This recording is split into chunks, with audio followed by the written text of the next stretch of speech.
A paz do Senhor Jesus Cristo. Bom, hoje eu venho trazer uma palavra para vocês que está em Mateus capítulo 26, do versículo 6 ao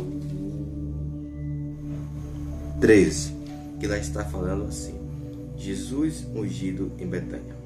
Estando Jesus em Betânia, em casa de Simeão, o leproso, aproximou-se dele uma mulher com um vaso de alabastro, com um aguento de grande valor.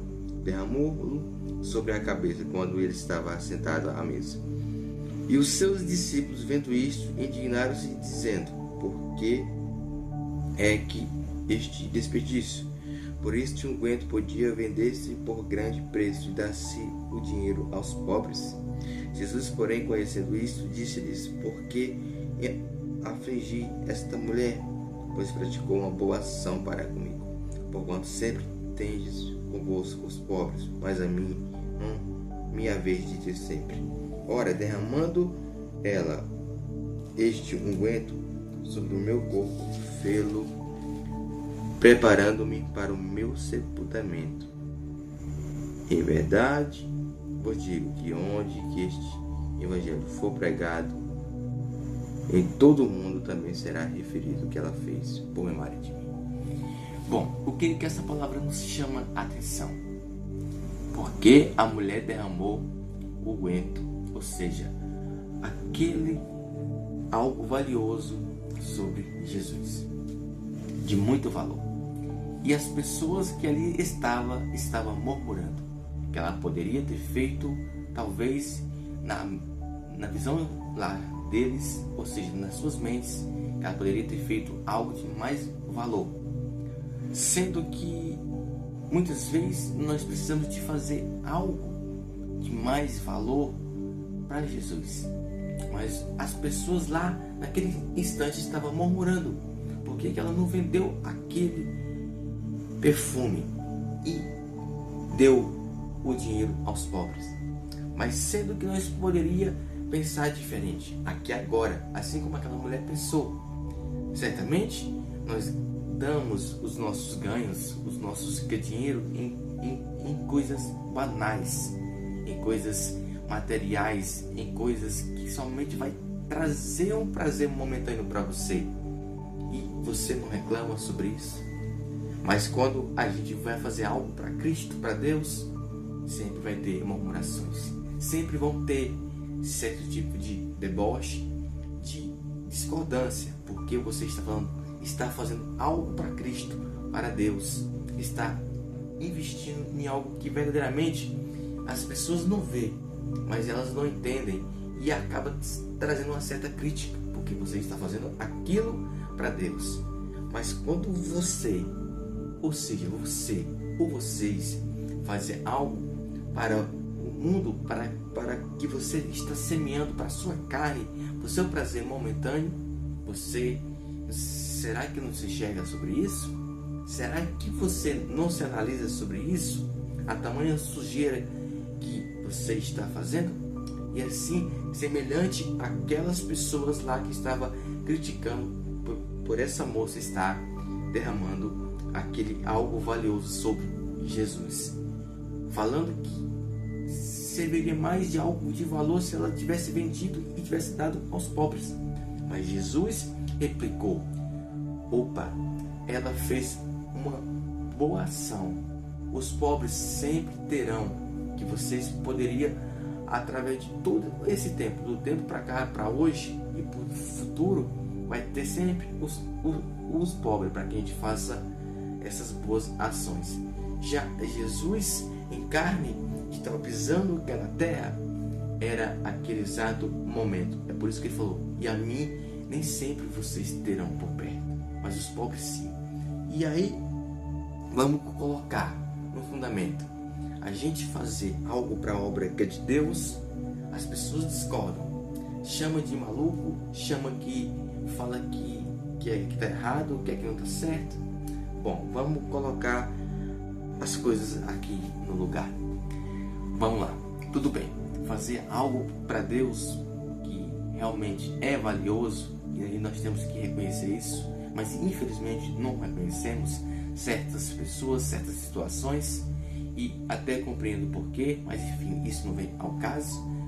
Mas vamos lá. E a questão, quando a gente semeamos no pecado, na sujeira, na lama, na nojeira que o mundo nos proporciona, que é o prazer que é do momento, isso ninguém critica, isso ninguém bate o pé, isso ninguém vê que é maluquice, isso ninguém vê que é uma morte. Você está semeando para a sua própria morte, para a sua própria condenação. Isso ninguém fala nada, isso todo mundo aplaude. Mas quando alguém verdadeiramente faz algo para Cristo, assim como aquela moça fez, e os seus próprios discípulos meio que quis criticar ela, e assim acontece hoje em dia. Infelizmente, as pessoas não podem ver ninguém fazendo algo para Cristo de verdade, que já criticam certo ponto. Então, e por que não criticam as obras banais que é da carne, as obras malignas que Satanás propõe para o mundo fazer? Ninguém fala nada. Todos ficam em silêncio e vão lá aplaudir e fazer parte da prostituição, do erro, do engano, ou seja, das suas próprias condenações, que é o prazer que Satanás lhes oferece. Para gastar com Satanás ninguém reclama, todo mundo vai lá e gasta com a maior alegria. Mas quando é para gastar com algo benefício a Deus, tem que ter limite, tem que ter regra. Não é assim. Então vamos ter regras sobre os nossos pecados, sobre os nossos próprios atos, que verdadeiramente, se você não te colocar nessa regra que está dentro da palavra, vocês vão estar condenados para o fogo eterno. E assim também serve para nós crentes, para nós cristãos. Se a gente não pregar e viver esta palavra e se esforçar para estar diante dela, diante do seu mandamento, também nós vamos ser julgados e corremos grande risco, até mesmo do que vocês, de sermos condenados. Porque a Bíblia fala e relata sobre muitos daqueles que conhecem a verdade e vivem ainda se desfazendo dela. Esse receberá o juízo mais severo. O próprio Cristo relata sobre isso. Mas é isso, gente. As pessoas criticam a obra de Deus, fala que é maluquice tudo que a gente faz para Deus. O pouquinho que a gente faz, o mínimo, que Ele merece muito mais. Fala que tem que estar errado, tem que ter alguma crítica. Mas pelas obras, pela semeação na carne, nada está errado, tudo pode, é liberal. Então, a gente tem que rever sobre isso, porque Satanás está encarnando-se nas nossas mentes, colocando pensamentos mundanos e nos nossos olhos para que a gente não venha enxergar a verdade. Que a verdade não é aquela que vem para nos adaptar conforme as nossas próprias vontades. A verdade é aquela que vem para nos confrontar, para que a gente venha adaptar a própria verdade, que é a palavra que é de Deus. Ela sim vai impor as regras necessárias que nós precisamos guardar para nós. E não é porque o pouquinho que nós fazemos para Cristo tem que ser alvo de discordância de vocês.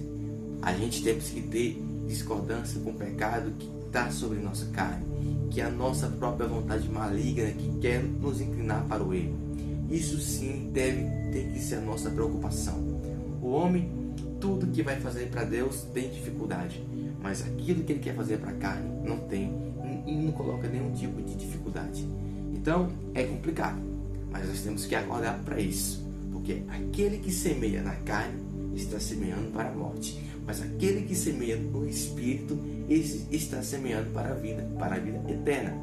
E é somente em Cristo Jesus que nós vamos encontrar essa vida.